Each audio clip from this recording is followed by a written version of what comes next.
राम राम जी।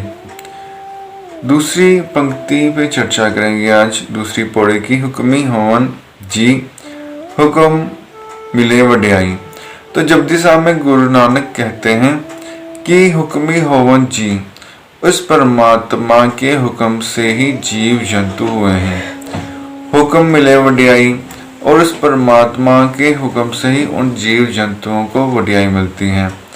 जैसे डार्विन का विकासवाद सिद्धांत था कि सबसे पहले जलचर आए, मछलियाँ आई इस पृथ्वी पे। उसके बाद ऐसे प्राणी आए जो जल और थल दोनों में रह सकते थे, और उसके बाद कुछ ऐसे प्राणी आए जो थल में रह सकते थे, जैसे शेर हैं, चीते हैं। उसके बाद वानर आए, और विकासवाद के जरिए धीरे धीरे इंसान का अवतरण हुआ। तो वैसे ही हमारे जो सनातन धर्म के पुरातन ग्रंथ हैं वो भी कहते हैं कि सबसे पहले भगवान का मत्स्य अवतार हुआ, उसके बाद वाराह अवतार हुआ। वाराह कहते हैं सुअर को। तो सुअर जल में और थल में दोनों में निवास करता है। उसके बाद परमात्मा का कछुए का अवतार हुआ, वो भी जल थल दोनों में रहता है। उसके बाद परमात्मा का नरसिंह अवतार माना गया है।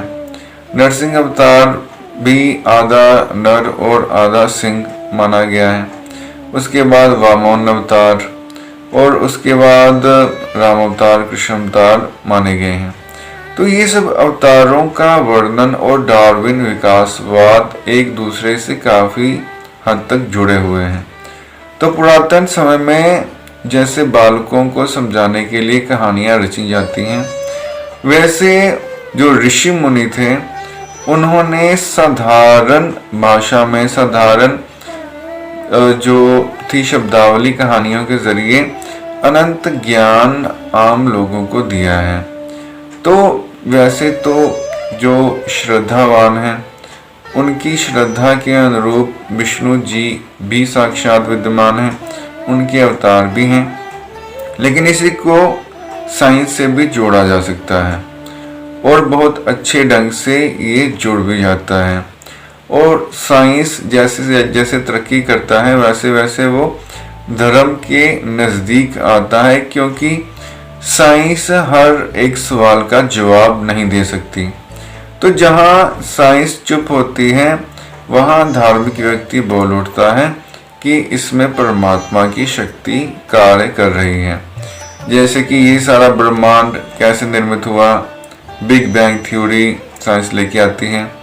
लेकिन वो बिग बैंग थ्योरी के पहले भी कोई बिग बैंग हुआ था, तो इसका कोई अंत ही नहीं है कि बिग बैंग हुआ क्यों।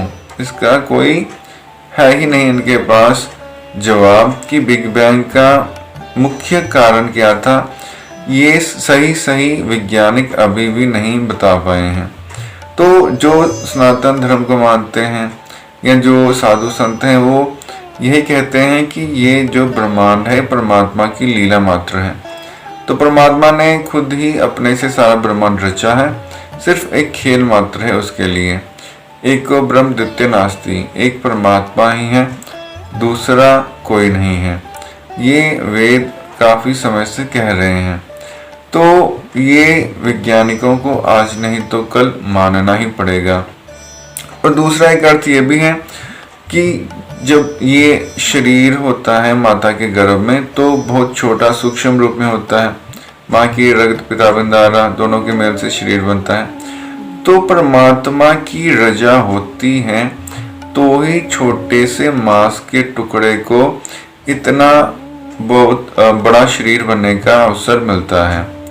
कई तो जो होते हैं बच्चे, जैसे कहते हैं कि वो गर्भ में ही मर गए, या जिनका मांस तो बन गया, बॉडी तो बन गई, लेकिन उसमें प्राण ही नहीं पड़े, तो उसको फिर गर्भ से बाहर निकालना पड़ता है, नहीं तो गर्भ में जहर फैलने का खतरा हो जाता है। तो परमात्मा की अगर इच्छा होती है तो ही वो जो छोटा सा मांस का टुकड़ा है वो एक इंसान का शरीर बनता है, और बालक के रूप में बढ़ता हुआ एक युवक बनता है। वो सब उसके हुक्म से ही होता है, उसके हुक्म के बाहर नहीं होता। हुक्मी होन जी हुक्म मिले वड्याई। उसके हुक्म से ही जीव पैदा होते हैं और उसके हुक्म से ही बढ़ते हैं। धन्यवाद।